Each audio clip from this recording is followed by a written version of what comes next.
ملا یعقوب بالاخره د خلکو غږ واورېده. مفتي حکیم وایي 3000 طالبان مو شړلي. دا چې ولې، نو جزئیات هم دې ویډیو کې وګورئ او چینل سبسکرایب کړئ.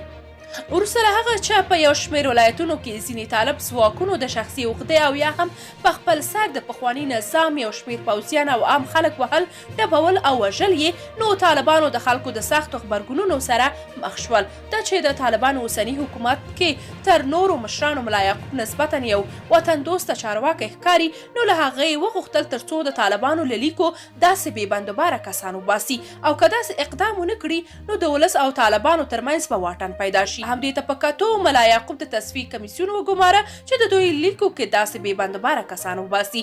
تازه خبر دا دی چې د طالبانو د لیکو د تصفیې کمیسیون وایي چې تر اوسه یې په 11 ولایتونو کې د خپلو لیکو د تصفیې بهیر مخته وړی، او تر 3000 پورې هغه کسان یې پرکه کړي او له خپلو لیکو یې ویستي چې د دوی له نومه یې ناوړه استفاده کوله او خلکو ته یې ستونزې جوړولې. د طالبانو د لیکو د تصفیې کمیسیون مشر دا هم وویل چې له خپلو لیکو تصفیه کړو ډیرو دغو کسانو ته یې دوسیې جوړې او عدلي او قضایي ادارو ته یې معرفي کړي دي. مفتي حکیمي چې په ورته وخت کې د طالبانو د دفاع وزارت سرمفتش هم د دوی له اصولو سرغړونکو طالبانو ته خبرداری ورکړی چې د تصفیې کمیسیون به یې پیدا او مجازات کړي.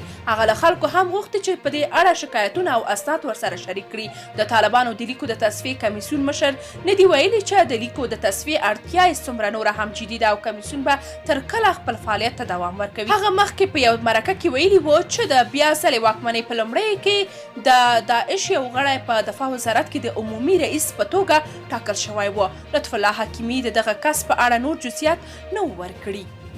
درنو لیدونکو، تاسو که د دې موضوع په اړه کوم نظر لرئ کومنټ کې شریک او چینل سبسکرایب کړئ.